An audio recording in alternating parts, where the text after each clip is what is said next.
হে আমার ছোট ভাই বোনেরা, কেমন আছো তোমরা? তোমাদের কাছে আমি আবারও একটা গল্প নিয়ে এসেছি। ভিডিওটা দেখার আগে তোমরা ভিডিওটাতে লাইক দিয়ে চ্যানেলটিকে সাবস্ক্রাইব করে দাও। চলো গল্পটা তাহলে শুরু করি। কৃষ্ণপুর বলে একটা গ্রাম ছিল। সেই গ্রামে এক চাষি থাকতেন। আর চাষির দুই বউ ছিল। একটি ছিল ভালো আর অন্যটি ছিল খারাপ। এই দুই বউ ছিল তার জীবনের অংশ এবং তার কাজে সহায়। একদিন চাষি ভাবলো, এমন দুটি বউ নিয়ে কাজ করলে হয়তো আমার কৃষিকাজ আরও সহজ হবে। তবে তাদের চরিত্রের মধ্যে পার্থক্য রয়েছে। তার ভালো বউ ছিল পরিশ্রমী, নির্ভরযোগ্য এবং সব সময় কাজের প্রতি দায়িত্ব ছিল। কিন্তু চাষি তার ছোট বউ লতাকেই বেশি ভালোবাসতো। আর বড় বউ ছিল তার চোখের বিষ। আর চাষির বড় বউয়ের সাহায্য নিত শুধু কাজের সময়, আর তাকে মোটেও ভালোবাসতো না। কি গো, কোথাও কি বেরোনো হচ্ছে তোমার? হ্যাঁ গো, একটু মাঠের দিকে যাব। আসলে সবজিগুলোতে একটু জল লাগবে, তাই একটু যেতে হবে। কিন্তু এই ভোর দুপুরে কিছু না খেয়ে চলে যাচ্ছ যে? আরে আমি এসে খেয়ে নেবো। না না, এটা কেমন করে হয়? আরে রাখো তো তোমার খাবার, সবসময় শুধু প্রশ্নের পর প্রশ্ন। বললাম তো এখন খাবো না। আর এই বলে চাষি মাঠের দিকে রওনা হয়। কিন্তু চাষির বউ ছিল অনেক দয়ালু, তাই এটা শুনে তার একটু রাগ হলো না। অথচ তার অনেক মায়া হলো যে সে না খেয়ে বাড়ি থেকে বেরিয়ে গেল ওই ভোর দুপুরে। তাই বলে চাষির বউ ঠিক করলো যে মাঠে তার জন্য খাবার নিয়ে যাবে। না না, মানুষটা তো সারাদিন খাটাখাটনি করছে, আর রাগের মাথায় আমাকে একটু বকে দিল, তাতে কি হয়েছে? কিন্তু সারাদিন যদি এভাবে কাজ করতে থাকে তাহলে তো তার শরীর খারাপ হয়ে যাবে। আমি বরং মাঠে গিয়ে খাবারটা দিয়ে আসি, আর তার সাথে একটু হাতে লেগে দিয়ে আসি, তাহলে তার কাজটা অনেক সুবিধা হয়ে যাবে। না না, আর দেরি করলে চলবে না, আমি বরং বেরিয়ে যাই খাবারটা নিয়ে। এই বলে চাষির বউ সুমি খাবার নিয়ে রওনা দেয় মাঠের দিকে।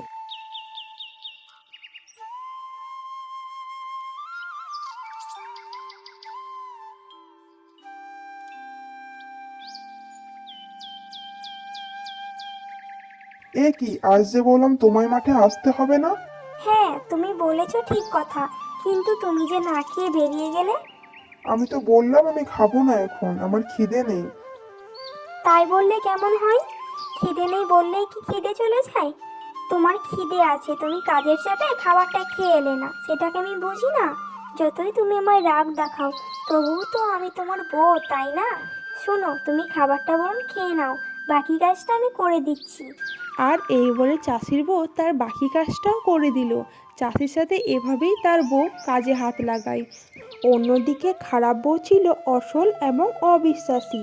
সে কখনোই কাজ করতে চাইতো না, এবং যখনই কিছু করার প্রয়োজন হতো সে পালিয়ে যেত বা কাজে অবহেলা করত।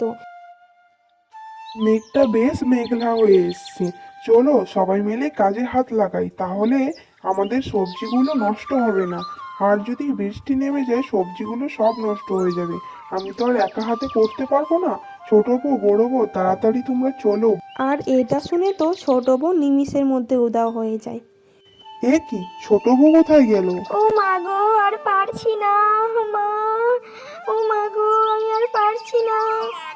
এই কি, ছটকিরা মনে হচ্ছে, গিয়ে দেখি তো। এই কি ছটকি, কি হলো রে তোর? এ কি, কি হলো গো তোমার? আমার পায়ে যন্ত্রণা গো, আমি হাঁটতে পারছি না, কি যে করি। ও, হঠাৎ করে?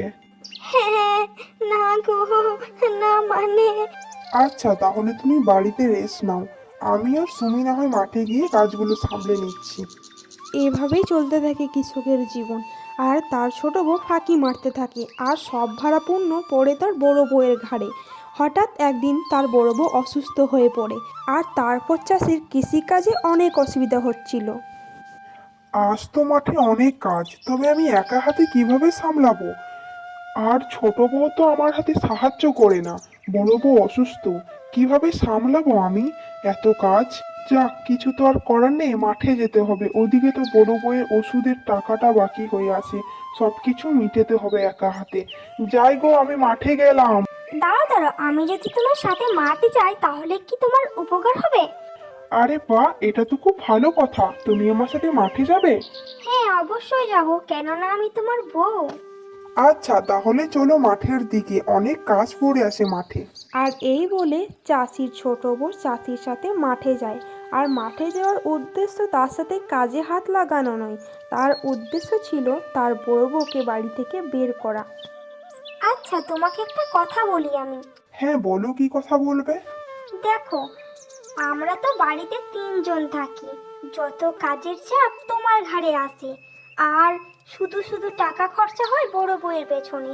সে তো কিছু করতে পারে না কর্ম, শুধু শুধু টাকাগুলো নষ্ট করছো ওর পেছনে। আর বড় বউকে যদি তার বাবার বাড়িতে কিছুদিনের জন্য রেখে আসি তাহলে কেমন হয়? কিন্তু সে তো আমার অনেক উপকার করে।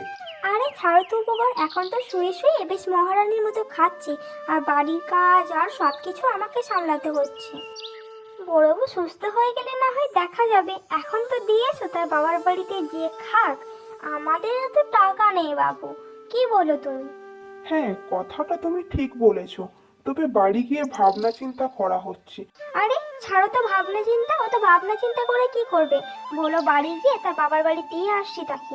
আচ্ছা বাবা ঠিক আছে, আমি তাহলে কাজটা সেরে তাকে আমার বাড়ি দিয়ে আসবো। আচ্ছা ঠিক আছে, তাহলে তুমি কাজ করো, আমি বরং বাড়ি যাই। কি গো, আমার সাথে হাতে লেগে দিবে না? আরে তোমার সাথে হাতে লেগে দিলে ওদিকে রান্নাটা কে বসাবে? তুমি খাবে কি গিয়ে বলো তো? ও সেটাও তো বটে, ঠিক আছে যাও। এই যে মহারানী, অনেক হয়েছে, ট্যাঙ্কের ওপর ট্যাঙ্ক তুলে খাওয়া। আর নয়, তাড়াতাড়ি ব্যাগপত্র গুছিয়ে নাও, বাবার বাড়ি দিয়ে আসবে কর্তা মশাই বললো। যাও যাও, এভাবে বসে থাকলে টাইমটা নষ্ট করো না, তার আবার অনেক কাজ। এমন করে কেন বলছিস ছুটকি? তুই তো আমার বোনের মতো, আর আমাকে বের করে দিলে এখন আমি কোথায় যাব? কেন গো, তোমার বাবার বাড়ি যাবে? তোমার বাবার বাড়ি তো বিশাল পড়ে আছে, সেখানে গিয়ে না হয় থাকবে। এখানে বসে বসে আমার কর্তা মশাই অন্ন ধ্বংস করো না। কাজে তো কিছুই আসে না, অথচ তুমি টাকা খরচা করছো। আর এই ছোট সংসারে কত কত টাকা খরচা হচ্ছে তোমার পেছনে। শোনো, এত কথা বলে না কোনো দরকার নেই, আর এত আদিক্ষেতা দেখিয়েও কোনো দরকার নেই গো, যাও। এই বলে চাষি তার বড় বউকে তার ছোট বউয়ের কথা শুনে বাবার বাড়িতে দিয়ে চলে আসে। তারপর চাষি তার খারাপ বউকে নিয়ে মাঠে গেল, কিন্তু ভালো বউ তার সাথে না যাওয়ার কারণে তাকে অনেক কঠিন পরিস্থিতির মধ্যে পড়তে হলো। কিছুদিন পর চাষি বুঝতে পারলো যে ভালো বউ আসলেই তার জন্য অনেক মূল্যবান ছিল। চাষি তার ভুল বুঝতে পেরে তার বড় বউকে আনার সিদ্ধান্ত নিল। না, এভাবে চলতে থাকলে আমার তো কৃষিকাজ হবেই না, অথচ আমাকে বিপদের মুখে পড়তে হচ্ছে। আমি এক্ষুনি গিয়ে বড় বউকে নিয়ে আসছি। এ কি বলছো, বড় বউকে কেন আনতে যাবে? এই তুমি চুপ করে থাকবে, বড় বউ ছিল আমার ঘরের লক্ষ্মী। আর তুমি কি বলো বড় বউকে আনবো না?